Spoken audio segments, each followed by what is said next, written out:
वो काले कलूटे बिलाल, जिनके बारे में बुखारी की हदीस के अल्फाज है कलहुमा, कोयला फिर भी कुछ चमक होती है, कोयले में फिर भी कुछ सफेदपन होगा, लेकिन बिलाल कोयले से ज्यादा काले, होंठे मोट, ये मोटे होंठ और काला रंग और कोयले से ज्यादा काला।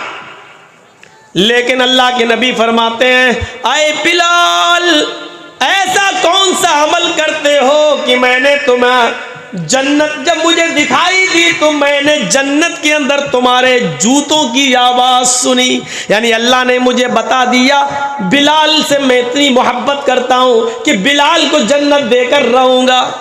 हजरत बिलाल कहते हैं, है अल्लाह के रसूल, ज्यादा अमल तो मैं नहीं करता, लेकिन बस मेरा एक अमल ऐसा है, वो ये है कि मैं बगैर वुजू के कभी नहीं रहता।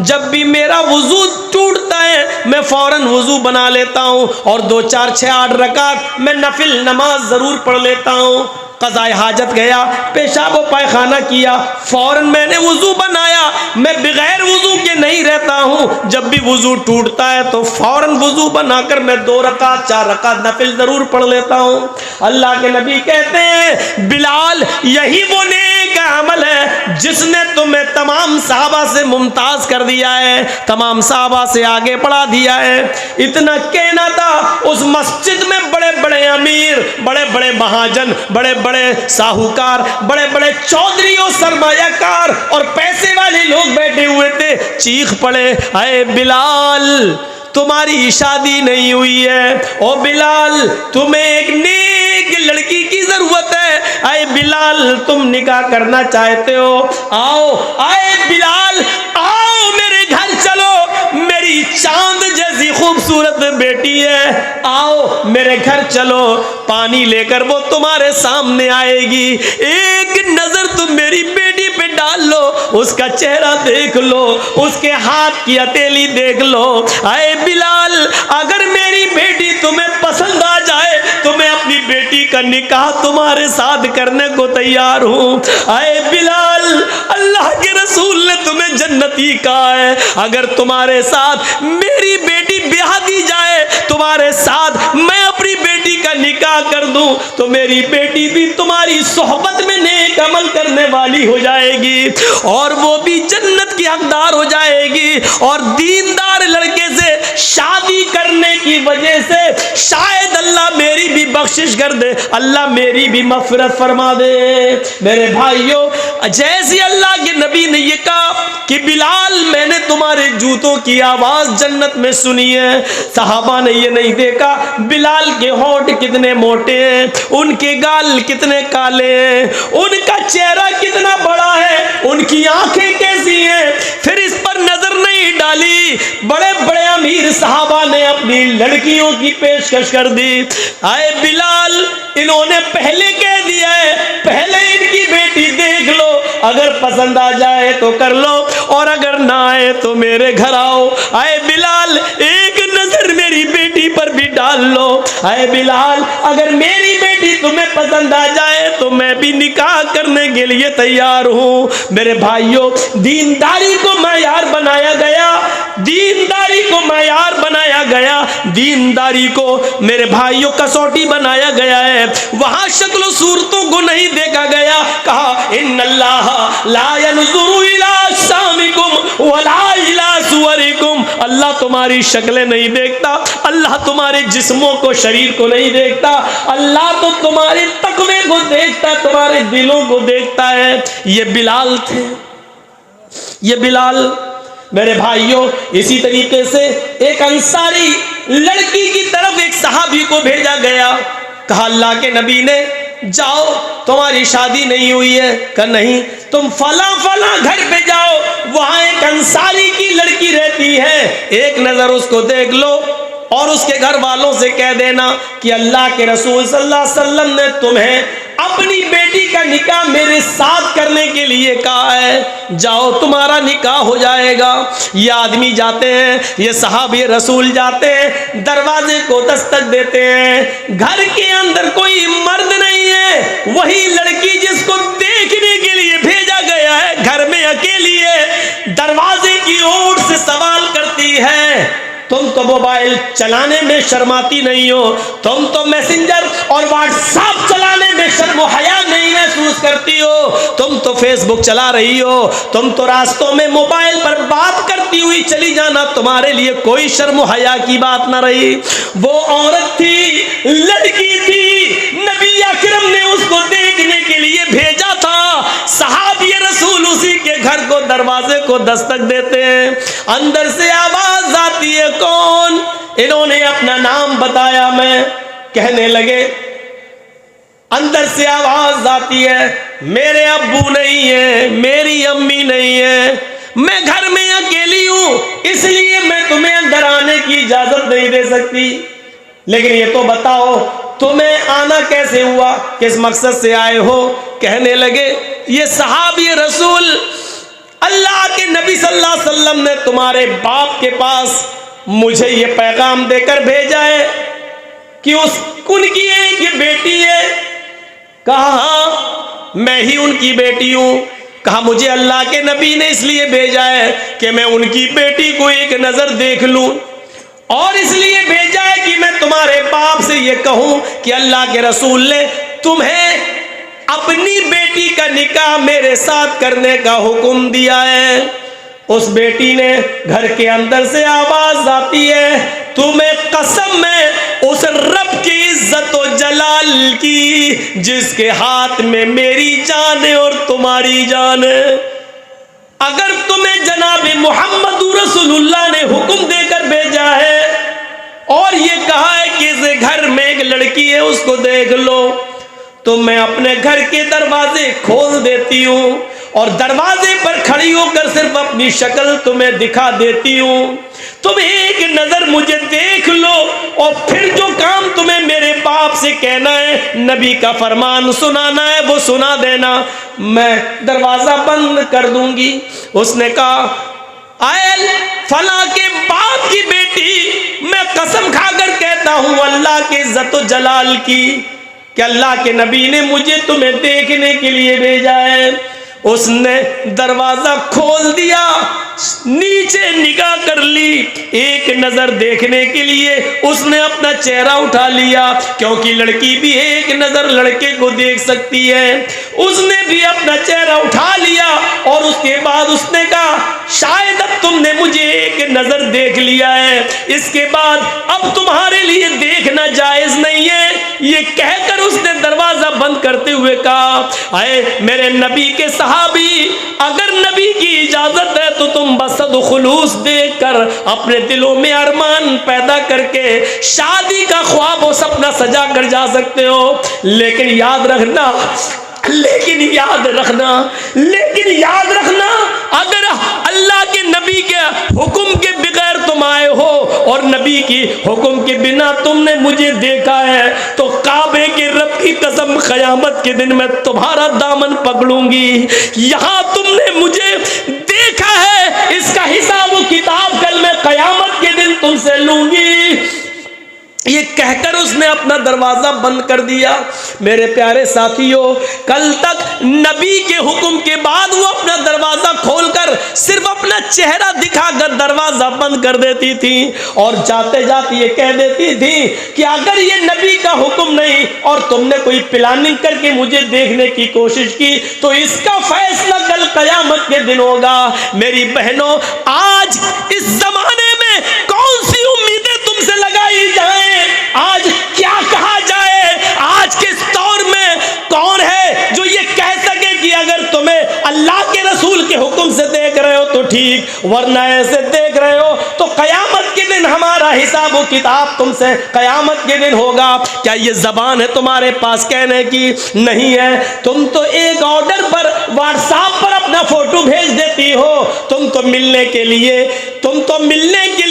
एग्जीबिशन, नुमाइश, यहाँ तक के जलसों के अंदर भी छुप छुपा कर मिलने के वादे मोबाइलों पे कर लेती हो। मेरी बहनों, क़यामत के दिन हम क्या जवाब देंगे? क्या हमें मरना नहीं है? क्या हमें अल्लाह के सामने नहीं आना है? क्या हिसाब व किताब हमें नहीं देना है? क्या जिंदगी भर हमें इसी दुनिया में रहना है? क्या हमने ये सोच रखा है? हम गौर तो करें क्या हम इस दुनिया में हमेशा हमेशा के लिए आए हैं? हम अपना हिसाब व किताब के खुद जिम्मेदार हैं। क़यामत के दिन हर इंसान को अपना अपना हिसाब व किताब देना होगा। ला तज़िरु वाज़िरतुन विज़रा उख़रा, क़यामत के दिन कोई दूसरे का बोझ नहीं उठाएगा, सब अपना अपना बोझ उठाएंगे। इस जुमले पर गौर करो। अगर अल्लाह के रसूल की इजाजत है तो ठीक, वरना याद रखना मेरी शक्ल, मेरा चेहरा, मेरी आंख, मेरे होंठ, मेरे गाल, मेरी पेशानी, मेरे सर के बाल तुम्हारे लिए देखना हराम है। और क़यामत के दिन मैं तुमसे इसका हिसाब लूंगी, तुम्हारा गरीबान पकड़ूंगी। मेरे भाइयों, अपने होने वाले शौहर के सामने, जिसके लिए तुम हलाल होने जा रही हो और जिसके लिए पूरी जिंदगी तुम उसकी जिंदगी बनने जा रही हो, शादी से पहले उसको भी एक नज़र के बाद दोबारा देखना जायज़ नहीं है। तो औरों के सामने हमारा आना जाना, बैठना, बात करना, गप्पे शप्पे करना और वादे करना और होटलों में बैठ के चाय पीना,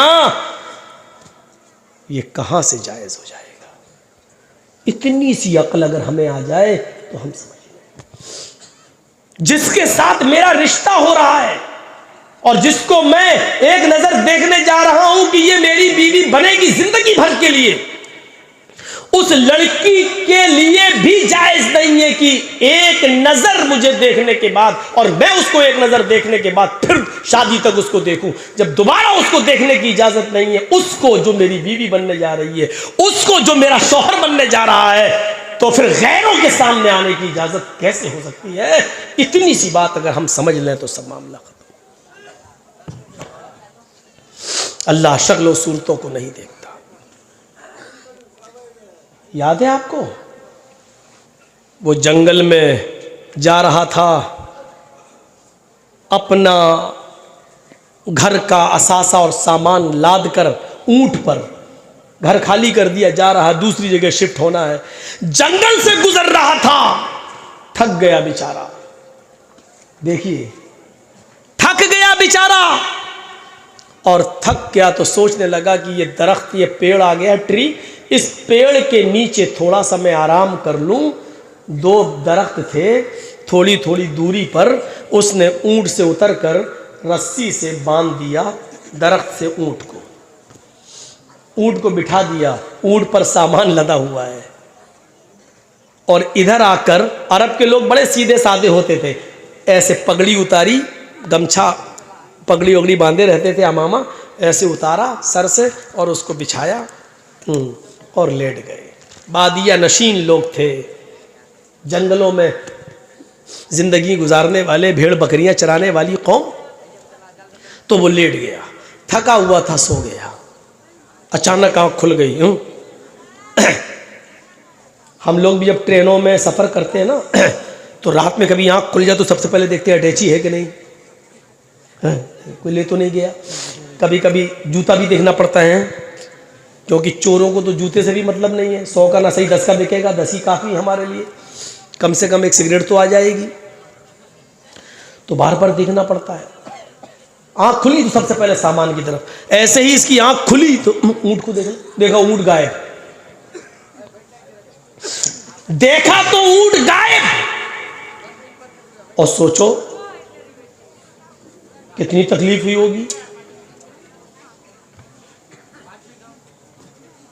अब मेरी अटैची गायब हो जाए, साला तकरीर करने जा रहा हूँ, शेरवानी उसी में, टोपी उसी में, सब कुछ उसी में, अब क्या रह गया मेरे पास, अब कैसे बोलूँगा? तो कितनी तकलीफ होगी। और उसका तो पूरे घर का सामान ऊंट पर, क्या था, अल्लाह ये क्या हुआ है?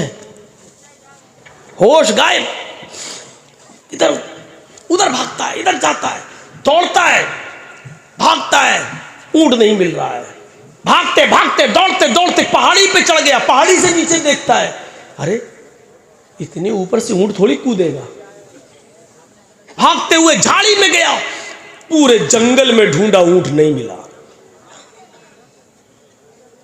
थाने भी नहीं थे कि रिपोर्ट लिखवा दूं। ढूंढता ढूंढता जंगल का 4 चक्कर लगाते हुए इस तरीके से घूमते हुए आया और फिर उसी जगह पर आ गया जहां वो लेटा था। ऊंट नहीं मिला। कहता है थोड़ा सस्ता लूं, फिर जाऊंगा मैं, फिर ढूंढूंगा। दिन भर तो ढूंढ लिया, रात भर भी ढूंढूंगा, शायद मिल जाए, लेकिन सस्ता लूं पूरा दिन ढूंढते हुए हो गया। उसने फिर अमामा उतारा, बिछाया, थक गया था, ऐसे बैठा बैठा लेट गया, सो गया, आंख लग गई। फिर अचानक आंख खुली, फिर उसी पेड़ को देखता है जहां से ऊंट गायब हुआ। बिल्कुल यही अंदाज देखा उसने उसी पेड़ को जहां से ऊंट गायब हुआ। ऊंट तो ये बंधा हुआ है, उसी पेड़ से बंधा हुआ है। भाग, अब क्या हुआ, खोल के देखे कुछ। हम लोगों को जब अटैची गायब हो जाए, मिल जाए तो खोल के देखेंगे कोई चीज गायब तो नहीं। वो गया ऊंट पर, देखता है सब सामान, जितना कपड़ा मौजूद, बर्तन मौजूद, मिट्टी के प्याले मौजूद, जो गल्ला लादा था वो मौजूद, सारा सामान ऊंट पर मौजूद। या अल्लाह, पूरा जंगल ढूंढा, ऊंट नहीं मिला और अपने आप यहां आ गया और बंध भी गया। इसी पेड़ से बंधा हुआ है ये ऊंट, ऐसा कैसे हो गया? मैंने तलाश किया पूरा जंगल, झाड़ी झाड़ी, पहाड़ी पहाड़ी, लेकिन ऊंट नहीं मिला। और जब थक कर बैठ गया और आंख लग गई, जब आंख खुली तो देखा ऊंट अपनी मर्जी से उसी पेड़ से बंधा हुआ है जहां से गायब। सामान देखा तो सामान अपनी असली पोजीशन में मौजूद। खुशी का ठिकाना नहीं रहा। नजरें आसमान की तरफ डाली, चीख पड़ा, अल्लाहुम्मा अंता अब्दी व अना रब्बुक। उल्टा जुमला बोल गया। यही बुखारी शरीफ के हदीस के अल्फाज हैं। उसने ऊंट को बंधा हुआ देखा, चीख पड़ा कि अल्लाह, वाकई मान गया तेरी कुदरत को, वाकई मान गया तेरे कमाल को, वाकई मान गया तेरे चमत्कार को। पूरा जंगल मैंने तलाश किया, कहीं मुझे ऊंट नहीं मिला। इतनी मेहनत की लेकिन मुझे कहीं ऊंट न मिला और थक कर बैठ गया तो अपने आप आ गया। ये तेरी कुदरत है, ये तेरा चमत्कार है, ये ऊंट आ गया मेरा। हाय अल्लाह, वाकई तू मेरा बंदा है और मैं तेरा खुदा। समझ गए ना क्या बोल गया वो? अल्लाहुम्मा अंता अब्दी, अरबी में वो बोल गया वाकई तेरी कुदरत, मान गया तुझे आज, वाकई अल्लाहुम्मा अंता अब्दी, वाकई तू मेरा बंदा है, वाना रब्बुक, और मैं तेरा रब हूं। उल्टा कहना ये चाह रहा था कि वाकई मैं तेरा बंदा हूं और तू मेरा रब, लेकिन खुशी में होश ठिकाने नहीं है, जमीन पर पैर नहीं है।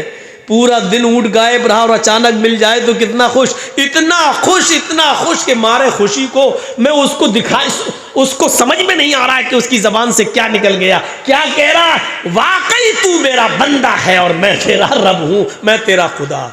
अल्लाह के नबी फरमाते हैं जब अल्लाह ने उसकी जबान से ये जुमले निकलते हुए सुने, फज़हिक, मुस्कुरा दिया अल्लाह, हंस दिया अल्लाह। अल्लाह को तो गुस्सा आना चाहिए था, कमीना अपने आप को मेरा खुदा, मेरा अपना खुदा बना रहा है, मैं तेरा बंदा हूं, तू है क्या मेरे आगे? तो गुस्सा आना चाहिए था, लेकिन उसके मुंह से निकलने वाले जुमले को सुना अल्लाह ने तो मुस्कुरा दिया, हंस दिया। अल्लाह के नबी फरमाते हैं कि अल्लाह ने कोई इंतकाम नहीं लिया, बदला नहीं लिया, उसको गुनाह भी नहीं लिखवाया, इसलिए क्योंकि वो जानता है मेरे बंदे ने ये अल्फाज दिल से नहीं कहे, खुशी में उसकी जबान से निकल गए, उसकी नीयत ये नहीं थी। फिर नीयत पर आ गया ना, उसकी नीयत ये नहीं थी, नीयत यही थी, वो कहना यही चाह रहा था कि वाकई तू मेरा रब है और मैं तेरा बंदा, लेकिन मारे खुशी के वो क्या कह गया? वाकई तू मेरा बंदा है और मैं तेरा खुदा। हालांकि ये जुमले इतने बुरे हैं, अगर इनके बुरेपन पर गौर किया जाए, इन जुमलों के खतरनाकी पर गौर किया जाए तो ये जुमले इतने खतरनाक हैं कि फिरौन ने भी इतने बुरे जुमले नहीं बोले। फिरौन ने भी लोगों से कहा था, अना रब्बुकुमुल आला, तुम हमें अपना रब कहो, मैं तुम्हारा रब हूं। फिरौन पूरी जिंदगी भर लोगों को अपनी खुदाई की तरफ बुलाता था और ये कहता था कि कहो मैं तुम्हारा रब हूं, मैं तुम्हारा रब। लेकिन फिरौन ने कभी जिंदगी में अपने रब से, अल्लाह से ये नहीं कहा कि मैं तेरा भी रब हूं। फिरौन रात में अल्लाह से तौबा करता था, अल्लाह रब तो तू ही है मेरा, लेकिन लोगों की नज़रों में मुझे बड़ा बनने का शौक़ है, इसलिए मैं थोड़ा सा बड़ा बन जाता हूँ, तू इस पर मेरी गिरफ्त ना करना। लोगों से वो यही कहता था मैं तुम्हारा रब हूँ, लेकिन उसने कभी अल्लाह से नहीं कहा कि तू, मैं तेरा भी रब हूँ। इसने तो अल्लाह ही से कह डाला कि तू मेरा बंदा और मैं तेरा रब। फिरौन ने कभी अल्लाह से नहीं कहा कि तू मेरा बंदा है और मैं तेरा रब। फिरौन लोगों से कहता था मैं तुम्हारा रब हूं, लेकिन अल्लाह से नहीं। इसने तो अल्लाह ही को अपना बंदा और अल्लाह को अपना बंदा और अपने आप को अल्लाह का रब बना दिया। तो बताइए इसने फिरौन से भी बुरे जुमले बोले कि नहीं बोले? लेकिन अल्लाह ने फिरौन को दरियाए नील के अंदर गर्क कर दिया, डुबो दिया, और उसकी लाश को कयामत तक के लिए निशाने इबरत बना दिया। अपने आप को खुदा कहलाने वाला देखो आज किस हाल में पड़ा है। और लोगों, इस दुनिया में फिरौन ने पूरी दुनिया पर खुदाई का जादू चलाना चाहा, अपने आप को खुदा बनाने का दावा करता रहा। आज अल्लाह ने उसकी लाश की इतनी हिफाजत की है कि कयामत की सुबह तक लोग उसकी लाश को देखकर इबरत हासिल करेंगे। आज जमीन फिरौन की लाश को एक्सेप्ट नहीं करती है। समंदर में फिरौन को फेंको तो समंदर फिरौन की लाश को निकाल के बाहर फेंक देता है। आज भी ये जिंदा जावेद करामत मौजूद है। आज भी फिरौन की लाश को जमीन में दफन करो तो जमीन फिरौन की लाश को निकाल कर बाहर फेंक देती है। जमीन उसको एक्सेप्ट नहीं करती, समंदर उसको एक्सेप्ट नहीं करता, दरिया उसको एक्सेप्ट नहीं करती। आज भी फिरौन की लाश मिस्र के म्यूजियम में रखी हुई है, जो लोगों को इबरत दे रही है। लोगों, अपने आप को खुदा कहलाने वाला देखो, अपनी आंखें नहीं खोल सकता है, अपने पैर सीधे नहीं कर सकता है, अपनी कमर नहीं मोड़ सकता है, उसका गोश्त खत्म हो चुका है, सिर्फ हड्डियों का एक ढांचा रह गया है। ओ लोगों, अल्लाह का मुकाबला करने वाले का अंजाम देखो, कयामत की सुबह तक उसका अंजाम देखते रहो। अपने आप को तकब्बुर से बचाओ। इस दुनिया में हम सब का रब एक है और उसका मुकाबला करने की कोशिश न करो, उसके बताए हुए कामों पर चलते रहो, वरना हमने फिरौन को नहीं छोड़ा। तुम्हारी बिसात क्या है, तुम्हारी हैसियत क्या है, हमारी और आपकी हैसियत क्या है? निशान इबरत बना दिया। जालिमों का अंजाम हमेशा ऐसा ही हुआ है। इसलिए अल्लाह के नबी ने फरमाया, है सहाबियों, तुम हिजरत करके मक्के से मदीना जा रहे हो, नीयतें अपनी साफ रखना। फमन कानत हिजरतु इलल्लाहि व रसूली, जिसकी हिजरत अल्लाह और उसके रसूल के लिए होगी, हिजरतुहु इलल्लाहि व रसूल, तो उसकी हिजरत अल्लाह और उसके रसूल ही के लिए मानी जाएगी। लेकिन आए मक्के के लोगों, मदीने में अंसारियों की लड़कियां बड़ी खूबसूरत है, हसीनो जमील है। मदीने में अंसारियों की लड़कियां बड़ी खूबसूरत है और हसीनो जमील है। तुम लोगों में से बहुत से लोग हो सकता है इस नीयत से मदीना हिजरत करने जा रहे हो कि हम वहां जाएंगे और मदीने की अंसारियों की लड़कियों से हम निकाह कर लेंगे, या मदीने के अंसारी बड़े मालदार हैं, हमारी वो मदद करेंगे। जिसके पास 2 घर होंगे वो 1 घर दे देगा, जिसके पास 2 खेत होंगे वो 1 खेत दे देगा, जिसके पास 2 जानवर होंगे भेड़ बकरी वो 1 हमें दे देगा। यानी मान लेने के लिए, दुनिया कमाने के लिए, या उनकी लड़कियों से शादी करने की नीयत से अगर तुम जा रहे हो तो सुन लो, वमन कानत हिजरतहू लिदुनिया युसीबुहा, अगर दुनिया पाने के लिए उनके मालो दौलत पर तुम्हारी नजर है, अविम्रातिन यनकिहुहा, या उनकी किसी औरत या लड़की से तुम्हारी नीयत निकाह करने की है और इसलिए तुम मक्का छोड़ के मदीना हिजरत करने जा रहे हो, तो याद रखना तुम्हारी हिजरत अल्लाह और उसके रसूल के लिए नहीं होगी। फहिजरतहू इला मा हाजरा इलैहि, बस जिस चीज की तुमने नियत की है तुम्हें वही मिलेगा, यानी लड़की तुम्हें मिल जाएगी, मालो दौलत तुम्हें मिल जाएगा, लेकिन तुम्हारी हिजरत अल्लाह और उसके रसूल के लिए नहीं मानी जाएगी। क्लियर कर दिया, साफ कर दिया। बुखारी शरीफ जब आप खोलोगे, पन्ना उल्टोगे, तो आपको सबसे पहले यही हदीस मिलेगी बुखारी शरीफ के अंदर।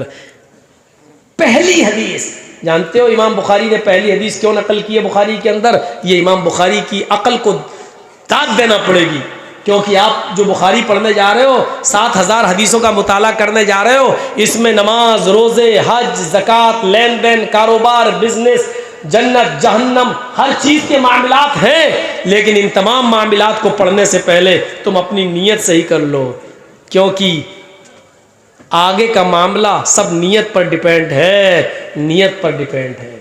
इसलिए सबसे पहले उन्होंने इस हदीस को दर्ज किया है।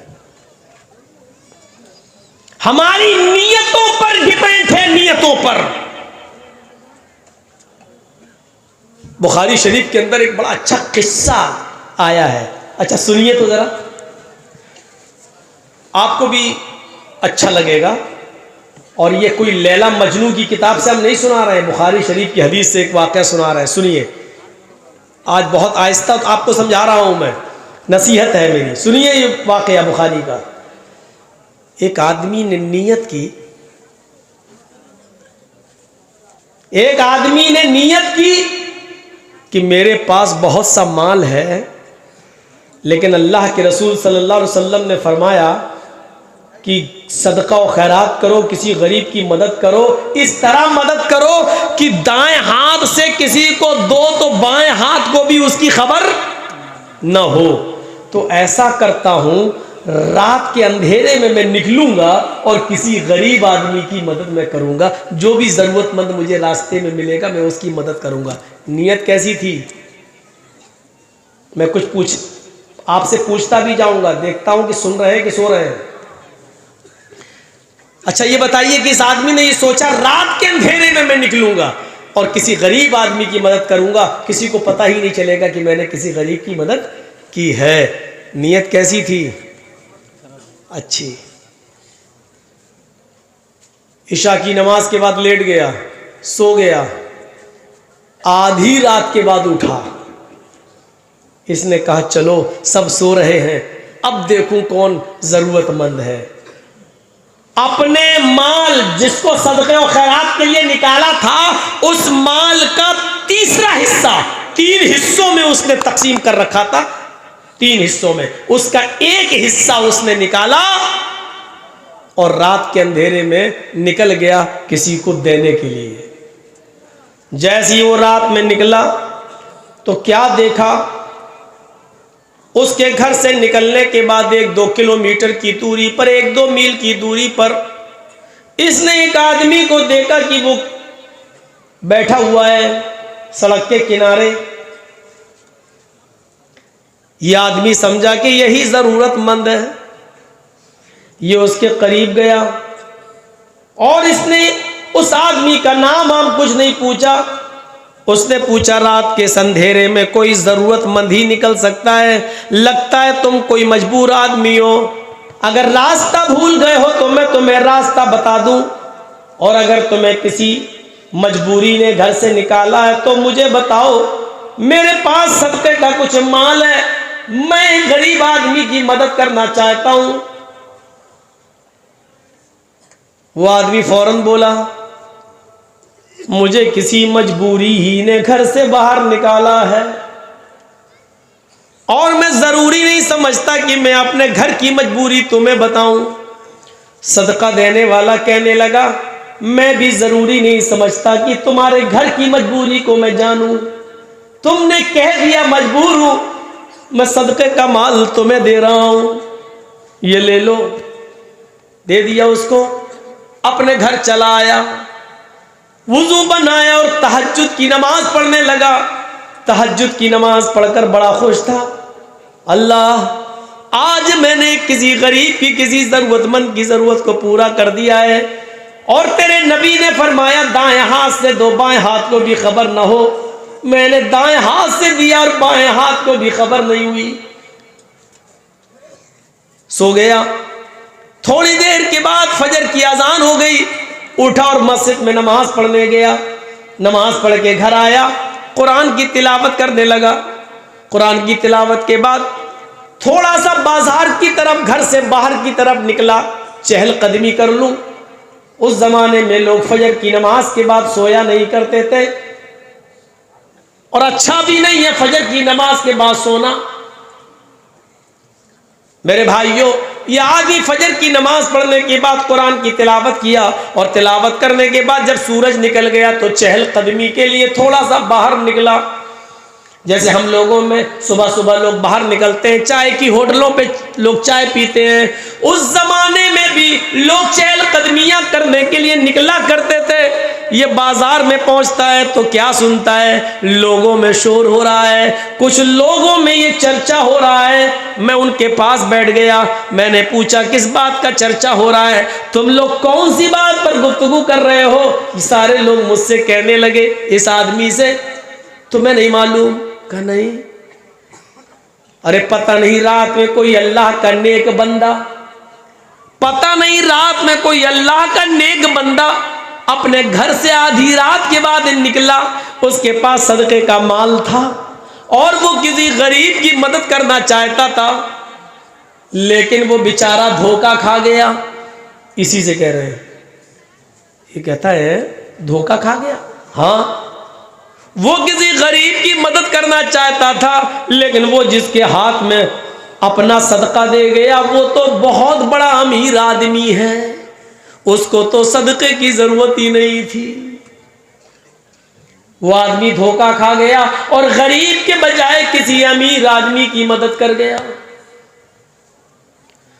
अब ये कह भी नहीं सकता सबसे पहले तो मैं ही था, इसलिए कि मैंने तो अल्लाह के लिए किया, मैं क्यों जताऊं कि मैंने दिया। ये घर आया और घर आने के बाद रोने लगा और रोते हुए कहता है अल्लाह, तेरे नबी ने मजबूर और बेबस और बेसहारा लोगों के लिए सदके को जायज बताया है, अमीर लोगों को देने के का हुक्म नहीं दिया है, और मुझसे गलती हो गई कि मैं एक अमीर को दे दिया, गरीब का हक मारा गया और अमीर को मैं दे बैठा। लेकिन आय अल्लाह, तू मेरी गिरफ्त मत करना, तू मेरी पकड़ मत करना, क्योंकि तू अच्छी तरह जानता है कि मेरी नीयत अमीर आदमी को देने की नहीं थी, किसी गरीब को देने की थी। नीयत देखिए, पढ़ लीजिए चाहे कितनी नमाज है, और जुमे के दिन पूरे हफ्ते गायब रहो, जुमे के दिन पहुंच जाओ पहली सफ में।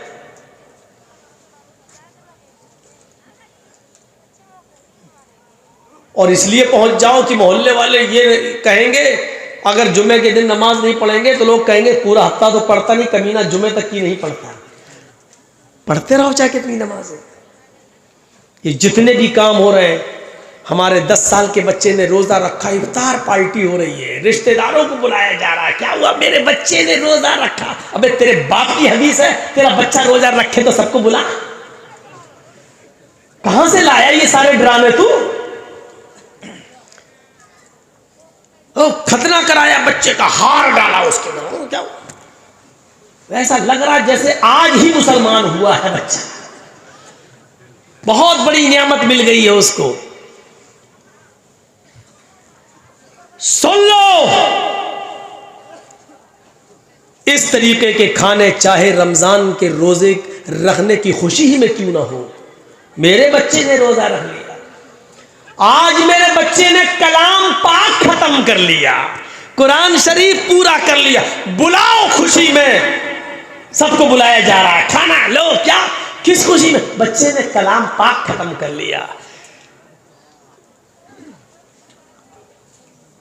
अल्लाह के रसूल पर जिब्राईल ने भी कलाम पाक मुकम्मल किया। कभी दावत की अल्लाह के नबी ने? हर साल एक बार कुरान का दौर कराते थे। कभी खाना खिलाया अल्लाह के नबी ने?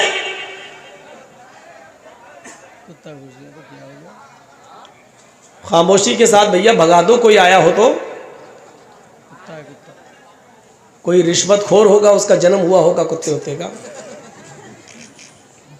खामोशी से भगा दो। ये सब खाने सही नहीं है। हाजी साहब हज करके आए, सबको बुला लिया मोहल्ले में, क्या हुआ? खाना। किस खुशी में? क्या हुआ? हाजी साहब का दूसरा निकाह हुआ क्या? कहा नहीं। फक पागल, एक इस उम्र में दूसरा शादी करेंगे? नहीं। तो क्या हुआ? हज करके आए इसलिए खाना खिला रहे हैं। अबू बकर सिद्दीक ने हज किया, कोई खाना नहीं। हजरत उमर फारूक ने हज किया, कोई खाना नहीं। उस्मान गनी ने हज किया, कोई खाना नहीं। हजरत अली ने हज किया, कोई खाना नहीं। अल्लाह के नबी ने हज किया, कोई खाना नहीं। 1,44,000 सहाबा ने हज किया, कोई खाना नहीं।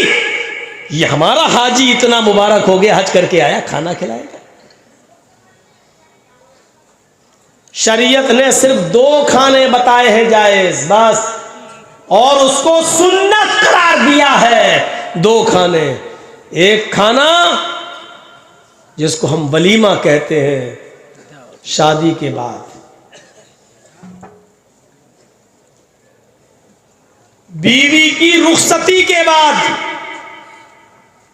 और मियां और बीवी, हस्बैंड और वाइफ की तन्हाई में मुलाकात करने के बाद जो खाना खिलाया जाता है। एक बात याद रखिए, एक गलत जहन से तसव्वुर ये निकाल दीजिए कि लोग समझते हैं कि लड़की की रुखसती हो गई और विदा हो जाने के बाद शौहर और बीवी के दरमियान जो ताल्लुकात कायम होते हैं हम बिस्तरी के, जब तक वो ना हो जाए तब तक वलीमा नहीं। ये सही नहीं है ये सोच। दोनों लोगों को आपस में कमरे में बिठा दिया जाए और वो दोनों अलग सलह कर लें, दुआ सलाम कर लें, दोनों एक दूसरे से गुफ्तगू कर लें, ये मुलाकात, ये लिक़ा हो गया है। इसके बाद आप कभी भी वलीमा कर सकते हो, ये वलीमा आपके लिए जायज़ है।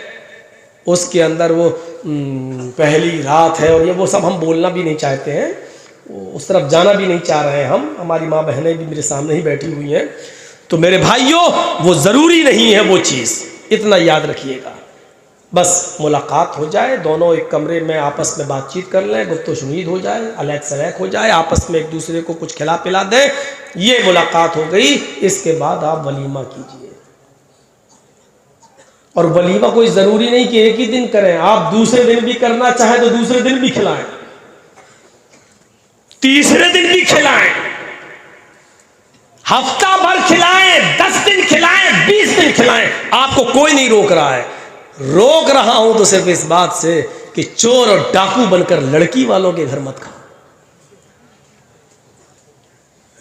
बहुत बड़ा इस सूरमा है ना तू खिलाना।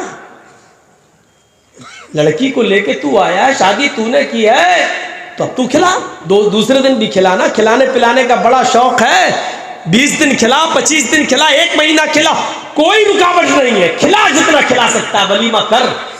लेकिन धौंस लड़की वाले को मत देखो, इतने बाराती आएंगे, इनकी खिदमत करना पड़ेगी। और भीख मांगने की स्टाइल जानते हो कैसे? देखो, दहेज का सामान देने में, हम हिंदी बोल रहे हैं वरना उर्दू में जहेज कहते हैं, जहेज का सामान में अगर 1-2 आइटम कम हो जाएं तो चलेगा, लेकिन मेरे मेहमानों के साथ उनकी खातिर मदारात में कमी नहीं होनी चाहिए। इसका मतलब जानते हो वो क्या कहना चाह रहा है? मेरे मेहमानों की खातिर मदारात में कमी नहीं होनी चाहिए। इसका मतलब वो ये कह रहा है बीफ नहीं चलेगा। वो बंद जुमलों में कह रहा है या तो खस्सी या देसी मुर्गा। अगर बीफ खिला दिया तो जिंदगी भर तेरी लड़की को ताने दे दे के हम घर में मार डालेंगे। इसको कहते हैं इंटरनेशनल भिखारी। इसको कहते हैं, ये सूरमा बना फिरता है जो लड़की वाले से अपने मेहमानों को खिलाने की भीख मांग रहा है। ये है, अल्लाह की कसम तुम्हारी नजरों में वो होगा महाजन। महाजन ही बोलते हैं ना बंगाल में। आपके यहां होगा महाजन। मौलवी चर्चिस की नजर में इससे बड़ा इंटरनेशनल भिखारी कोई नहीं है जो अपने बेटे की शादी में लड़की वाले से और लड़की के बाप से ये कहे कि मटन और कोरमा और बकरा और देसी मुर्गे के आइटम खिलाओगे तो बारात आएगी, नहीं तो नहीं। ये महाजन होगा समाज के लिए। मौलवी चर्चिस की नजर में इससे बड़ा फटीचर और इससे बड़ा भिखारी कोई नहीं है। तू महाजन है, तू खिला ना, वलीमा कर 20 दिन। अरे तू मटन नहीं दुम्बा खिला, और दुम्बा छोड़,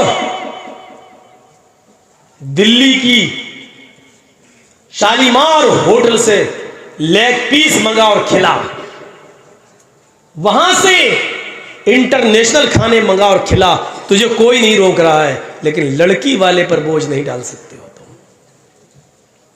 बात घूम गई। कहां से पलटी मेरी बात, मैं भी भूल गया। कहां से घूमी? नियत पे तो चल ही रहा था, लेकिन घूमी कहां से? हाँ? खाने के बाद क्या जायज है? अच्छा, कुछ नहीं थी बात। 2 खाना जायज था, इनको याद है। एक वलीमा और दूसरा अकीका। एक वलीमा उसका खाना जायज है और दूसरा अकीका। जब बच्चा 7 दिन का हो जाए, 7 दिन का, याद रखिएगा। आज कौन सा दिन है? जुमेरात। अभी अगर कोई बच्चा पैदा होगा, अभी यानी मगरिब की नमाज के बाद, अजान जब होती है उसके बाद जो बच्चा पैदा होगा तो आज का दिन नहीं जोड़ा जाएगा। अभी अगर पैदा होगा तो आज जुमरात है, लेकिन आज का दिन नहीं जोड़ा जाएगा।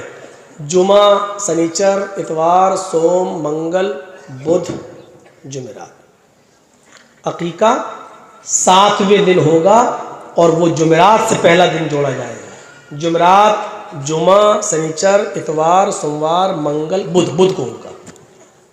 7वां दिन बुध है। और याद रखिएगा, आज जुमेरात है ना, अगर मगरिब से अजान से 5 मिनट पहले भी अगर पैदा हो गया, सूरज डूबने से 5 मिनट पहले भी अगर वो पैदा हो गया तो जुमेरात का दिन जोड़ा जाएगा। जुमेरात का दिन जोड़ा जाएगा। जैसे आज मगरिब से पहले अगर कोई बच्चा पैदा हुआ तो आज का दिन जोड़ा जाएगा। जुमेरात, जुमा, शनिचर, इतवार, सोमवार, मंगल, बुध। भूल गया हूं ना? अब है बुध। और आज जुमेरात को मगरिब के बाद पैदा हुआ तो जुमेरात का दिन नहीं जोड़ा जाएगा, जुमा जोड़ा जाएगा। जुमा, शनिचर, इतवार, सोमवार, मंगल, बुध, जुमेरात। यानी मगरिब से पहले होगा तो बुध को अकीका होगा, और मगरिब के बाद पैदा होगा तो जुमेरात को अकीका होगा। ये 7वां दिन। और वो सब हदीसें ज़ईफ है। 7वें दिन नहीं कर सके तो 14वें दिन कर लो, 14वें दिन नहीं कर सके तो 21वें दिन कर लो। वो सब बकवास है, वो कहीं सही हदीस में नहीं है। अकीका सिर्फ 7वें दिन है, और 7वें दिन अगर किसी मजबूरी की बुनियाद पर आप अकीका नहीं कर सके तो फिर अल्लाह ताला तुम्हें जब भी ताकत दे दे तब तुम अकीका करके उस बच्चे का हक अदा कर दो। वो सब नहीं चलेगा। मौलाना साहब 2 बच्चे और हैं मेरे, एक अब हुआ, 3 हो गए, और एक बच्ची पैदा हुई। एक गाय ले लेते हैं और 3 बच्चों के 2-2 हिस्से 6 और बच्ची का एक हिस्सा 7, पूरी एक गाय कर देते, पूरे घर का टीका हो गया। ये तेरे खानदान की और तेरे घर की शरीयत होगी। रसूलुल्लाह के घर में ऐसा नहीं है। 2 दम चाहिए।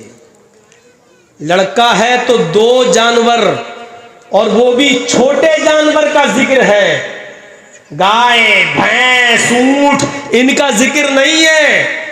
अल्लाह के रसूल ने मेंढा और भेड़ यही ज़िबा किए हैं। हसन और हुसैन का अकीका किया तो भेड़ और मेंढे में बकरी भी शामिल है। यानी लड़का है तो 2 खस्सी और लड़की है तो 1। बहुत ज़्यादा आप गरीब हैं, मजबूर हैं और लड़का पैदा हुआ है और आप 2 जानवर लाने की ताकत नहीं रखते, 1 की ताकत है तो 1 लाके कर दें। लेकिन अगर इस्तिताअत है तो लड़के के लिए 2 और लड़की के लिए 1। ज़रूरी नहीं है कि उसको ज़िबा करके पूरे मोहल्ले की दावत करें। आप ज़िबा करके उसका गोश्त गरीबों में और रिश्तेदारों में बांट भी सकते हैं। आपका अकीका हो गया, या अपने यहाँ पकाकर लोगों को बुलाकर गरीबों को जरूर शामिल किया जाए, उनको बुलाकर आप खाना भी खिला सकते हैं। ये 2 खाने जायज़ हैं बस, अकीका और वलीमा। हाजी साहब हज करके आ गए, मौलाना साहब मौलाना बन के आ गए, रोजेदार 10 साल के बच्चे ने रोजा रख लिया, खिलाओ खाना। अब तो बात बात पे कहा जाता है अच्छा पास हो गए, हाँ फर्स्ट डिवीजन, अब तो मिठाई खिलाओ।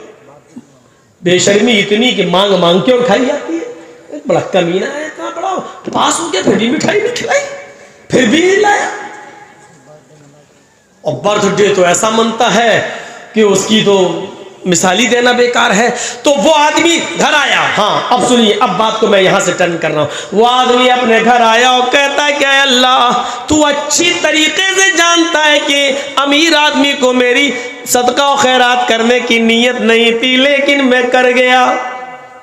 मैंने 3 हिस्से किए थे सदके के माल के, 1 हिस्सा तो अमीर के पास चला गया, लेकिन आय अल्लाह आज मैं 1 हिस्सा और सदके का निकालूंगा, लेकिन रात के अंधेरे में ही जाऊंगा, रात की तारीकी में ही जाऊंगा और किसी मजबूर की मजबूरी दूर करूंगा, किसी मजबूर की मदद करूंगा। देखिए नीयत आज भी उसकी अच्छी है। क्या कह रहा है कि मैं किसकी मदद करूंगा? मजबूर की। सो गया इशा के बाद। बहुत दिलचस्प वाकया है, अच्छा लगेगा आपको सुनने के। आधी रात के बाद उठा, सदके का माल लिया, एक कपड़े में लपेटा और निकल गया। 2-4 किलोमीटर 2-4 मील जाता है, किसी मजबूर को तलाश कर रहा है। देखता है कि एक शख्स चला रहा है, चादर उसके कांधे पे पड़ी हुई है। ये उसके करीब जाता है, उससे पूछता है कि भाई इतनी रात में तुम कैसे निकले? उसने कहा भाई चल, तू कौन होता है पूछने वाला? निकला। इस आदमी ने कहा अरे भाई क्या पूछना गुनाह है? रात में कोई मजबूरी इंसान को निकालती है। उसने कहा हाँ मैं मजबूर हूं। बोल तू क्या करेगा? तू क्या जाने मेरे ऊपर क्या मजबूरी आई है? क्या मैं तुझे अपने घर का रोना रोऊं और मैं तुझे अपने बच्चों का रोना रो रो के बताऊं क्या मजबूरी है? इस आदमी ने कहा नहीं भाई, मैं तुमसे ये कहाँ सुनना चाहता हूँ, बस ये जानने की कोशिश कर रहा हूँ कि वाकई तुम मजबूर हो या नहीं। उसने कहा हाँ मैं मजबूर हूँ। इस आदमी ने कहा बस ये लो, मेरे पास कुछ माल है, इसको अपने पास रखो और अपने घर पर जाओ और खर्च करो, इसलिए कि तुम एक मजबूर इंसान हो। ये देके चला आया, वजू बनाया, तहज्जुद की नमाज पढ़ी और पढ़ने के बाद बड़ा खुश, आय अल्लाह आज तो वाकई मैंने किसी मजबूर इंसान की मजबूरी दूर की है। आय अल्लाह तू मेरी इस नेकी को कबूल कर लेना। फजर की नमाज पढ़ने जाता है, नमाज पढ़ के घर आता है, कुरान पढ़ता है और कुरान पढ़कर सुबह सवेरे फिर जाता है बाजार की तरफ। आज भी कुछ लोग बैठ के चर्चे कर रहे हैं, ये उनके पास बैठ जाता है, चर्चा हो रहा है, अरे भाई आज कुछ सुना? ये बैठ गया कि नहीं? क्या हुआ? अरे आज भी अल्लाह का एक नेक बंदा धोखा खा गया है। आज क्या हुआ? अरे आज तो बेचारा इतना बड़ा चकमा खा गया। वो अपने सदके का माल लेके निकला, वो किसी गरीब की मदद करना चाहता था, लेकिन रास्ते में उसको जो एक आदमी मिला उसने उसकी मदद कर दी। वो तो चोर था। उसका तो रात में रोजाना निकलने का मामूल था। बस्ती बस्ती बदल बदल कर वो चोरियां किया करता था। उस आदमी को आज इसने इतना माल दे दिया कि अब तो वो कई महीने चोरी नहीं करेगा। आज तो उसने चोर की मदद कर दी। पता नहीं अल्लाह का वो नेक बंदा बेचारा क्यों बार बार धोखा खा रहा है। अब ये वहां कैसे कह दे कि मैं नहीं दे दिया चोर को। घर आया, कहता है अल्लाह तेरे नबी ने चोर को भी सदका देने से मना किया है और आज मेरे हाथों से चोर की मदद कर दी गई। लेकिन तू अच्छी तरीके से जानता है मेरी नीयत ये नहीं थी कि मैं चोर को दूं। मेरी नीयत तो किसी गरीबी की मदद करने की थी। मैं आपको नीयत पर ला रहा हूं बार बार। मेरी नीयत गरीब की मदद करने की थी, चोर की नहीं। लेकिन धोखा हो गया, गलती हो गई और धोखे से ये माल चोर के पास चला गया। कोई बात नहीं, आय अल्लाह मुझे इस पर गुनाह मत देना, इस पर गिरफ्त मत करना। एक हिस्सा और रह गया माल का, आज की रात मैं निकलूंगा। आय अल्लाह तू मेरी मदद करना, आज ये माल किसी मजबूर इंसान को पहुंचा देना। इशा की नमाज पढ़ के सो गया। आधी रात के बाद उठा, फिर दुआ करता अल्लाह आज तो किसी अच्छे आदमी के पास चला जाए, किसी गरीब के पास चला जाए। निकलता है 4-5 मील दूर, लेकिन आज वो एक औरत को देखता है। ये उस औरत के करीब गया। उस औरत ने जल्दी से अपना चेहरा छिपा लिया। कौन हो? इसने पूछा तुम कौन हो? कहा तुम्हें शर्म नहीं आती? तुम एक रात की तारीकी में एक औरत के पास आकर पूछते हो। इसने कहा इतनी रात के अंदर तुम्हें शर्म नहीं आती कि तुम रात के अंधेरे में निकली हुई हो और अकेले तुम निकली हुई हो? वो औरत कहती है हाँ हाँ, रात की तारीकी में, रात के अंधेरे में तो कोई मजबूर औरत ही निकल सकती है, अकेले कौन निकलेगा? तुम मेरी मजबूरी क्या जानो? उसने कहा क्या मजबूरी है? अरे जाओ ना, मैं अपनी मजबूरी तुम्हें नहीं बता सकती कि मैं कितनी मजबूर हूं। उसने कहा मेरी बहन कोई बात नहीं, अगर बताना नहीं चाहती हो, शेयर नहीं करना चाहती हो तो मत करो। मैं तुम्हारे घर के हालात को जानना भी नहीं चाहता, लेकिन तुम यकीनन गरीब और मिस्कीन लगती हो और यकीनन तुम मुझे मजबूर लगती हो, इसलिए कि औरत जात रात के इतने अंधेरे में अकेले क्यों निकलेगी? वाकई तुम्हें किसी मजबूरी ने निकाला होगा। उसने कहा तुमने बिल्कुल सही समझा। इसने कहा लो ये मेरे पास कुछ माल है, मैं किसी गरीब की मदद करना चाहता था और आज तुम मिल गई हो, लिहाजा ये माल मैं तुम्हें दे रहा हूं। उसने कहा अल्लाह तुम्हारा भला करे। ये माल लेकर चली गई और ये अपने घर आया, तहज्जुद की नमाज पढ़ता है और कहता है हाय अल्लाह 2 दिन तो मैं धोखा खा गया, एक दिन अमीर को देकर, एक दिन चोर को देकर, लेकिन आज कोई मर्द नहीं मिला। आज एक बेबस और बेसहारा औरत के लिए मैं सहारा बन गया और मैंने आज उसकी मदद की। अल्लाह तो इसको कबूल फरमा ले। फजर की अज़ान होती है, नमाज पढ़ता है, घर आता है, कुरान की तिलावत करता है, सुबह सवेरे फिर बाजार की तरफ जाता है। कुछ लोगों में फिर आज चर्चे हो रहे हैं, ये वहां बैठ जाता है, देखे आज की रात का क्या चर्चा हो रहा है। ये बैठा, लोगों ने कहा, इसने ही पूछा कि कल की रात का कोई चर्चा है, कोई जिक्र है? सब खिलखिलाकर हंसने लगे। तुम हमेशा लेट ही आते हो, हम लोगों के दरमियान बातें हो चुकी हैं। कहा मुझे भी तो बताओ कि कोई हादसा हुआ कल? हाँ बड़ा हादसा हो गया। कहा क्या हुआ? कि आज भी अल्लाह का एक नेक बंदा अपना माल लेकर निकला, वो किसी गरीब की मदद करना चाहता था, लेकिन आज भी वो धोखा खा गया। क्यों? आज भी उसने किसी चोर की मदद कर दी क्या? अरे नहीं, आज तो उसने एक औरत की मदद की है। अच्छा, वो गरीब नहीं थी? अरे नहीं नहीं, आज ही धोखा खा गया और उस औरत को पहचान नहीं पाया। वो औरत कोई गरीब नहीं थी, कोई नेक नहीं थी, वो तो बदचलन औरत थी। उसका तो काम ही है रात में निकलना और अपना जिस्म बेचना और कमाना। वो तो एक फाहिशा और बदचलन औरत थी, और यह आदमी एक तवाइफ को एक बदचलन औरत को सदका दे आया। सारा माल खत्म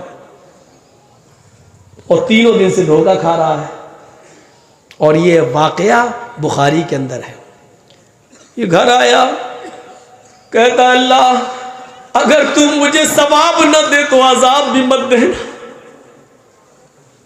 आए मेरे परवरदिगार, अमीर को सदका देना जायज नहीं लेकिन मैं दे बैठा, चोर की मदद करना जायज नहीं लेकिन मैं कर बैठा, जानी और बदचलन औरत को भी सदका और खैरात देना जायज नहीं लेकिन मैं दे बैठा। लेकिन मैं क्या करूं, तेरे नबी का फरमान है चुपके से दो, दाएं हाथ से दो कि बाएं हाथ को भी खबर ना हो। मैं इसलिए बार बार जाता था, लेकिन क्या करूं, अब तो मेरे पास कुछ नहीं बचा है। अय अल्लाह, सदका और खैरात का सारा माल तकसीम हो गया है, अब मैं कुछ नहीं दे सकता। लेकिन आय अल्लाह, अगर तू मुझे सवाब न दे तो इन गलत जगहों पर पैसा या सदका खैरात करने का अजाब भी मत देना। अब सुनिए, चौथे दिन सो रहा है, आज जाना नहीं है, इसलिए नहीं जाना है कि अब है ही नहीं, माल देगा क्या। सोता है, आधी रात के बाद ये ख्वाब देखता है। इससे ख्वाब में कहा जा रहा है, अल्लाह की तरफ से इसको कहा जा रहा है, कोई फरिश्ता इसके ख्वाब में आकर कहता है, आए अल्लाह के नेक बंदे, अल्लाह ने तेरे सदक़े को कबूल कर लिया, तुझे नाउम्मीद होने की जरूरत नहीं है। अगरचे तूने जानिया को दिया, अगरचे तूने चोर को दिया, अगरचे तूने अमीर को दिया, लेकिन अल्लाह ने तेरे सदक़े को इसलिए कबूल कर लिया क्योंकि तेरी नीयत तो गरीब को मदद करने की थी, किसी बेसहारा को सहारा देने की थी। तेरी इस नीयत की वजह से अल्लाह ने तेरे सदक़े को कबूल कर लिया। और हाँ सुन, आए अल्लाह के नेक बंदे, तेरे सदक़े के माल से अल्लाह ने उन तीनों को हिदायत भी दे दी। अमीर आदमी ने गलत तरीके से पैसा कमाने से तौबा कर ली, चोर ने अपने चोरी से तौबा करके नेक आदमी बन गया, और जानिया और बदचलन ने भी तेरे सदक़े के माल के बाद उसने भी जिनाकारी से तौबा कर ली। चोर को अल्लाह ने गनी कर दिया, जानी और बदचलन औरत के लिए जिना के दरवाजे बंद कर दिए, और इसी माल में उसको बरकत देकर अल्लाह ताला ने उसको भी हिदायत दे दी। उन तीनों ने नेक रास्ता पा लिया है। ये तेरी नीयत, तेरे इखलास का कमाल है। नीयत अच्छी हो तो ये नहीं देखो पैसा कहाँ चला गया, नीयत अच्छी हो। लेकिन आजकल तो अब बताइए, ट्रेनों में ऐसे लोग आ जाते हैं, पैरों में पट्टी वट्टी बांध के रगड़ते हुए, लग रहा है लंगड़े हैं इन्होंने, और फिर पुलिस वाले ने एक को देखा, वो जानता था, वे क्या कर रहा तुम, इतनी जल्दी भागा बोर्ड के कि हम जैसे हल्के फुल्के लोग क्या भाग पाएंगे, वो इतनी तेज चलती हुई ट्रेन से कूद के भागा। हमने ये क्या था, ये तो ऐसा लग रहा था जैसे अपाहिज हो, चल ही नहीं पा रहा था ऐसे। और पुलिस वाला उसको जानता था कि ये जीआरपी में जो लोग रहते हैं ट्रेनों में, जिनकी ड्यूटी, एक आया अब तो भागा जल्दी से जोड़ के, और हल्की हल्की ट्रेन चल रही थी, कूद गया और भागता चला गया। और पूरे कोच के लोग, हम लोग हंस रहे हैं, ये क्या था यार, ये तो गजब हो गया। ऐसा लो, ऐसे लोग भी, अब कैसे एतबार किया जाए, किसके ऊपर भरोसा किया जाए और किसको सदका और खैरात किया जाए। नियतों का कमाल।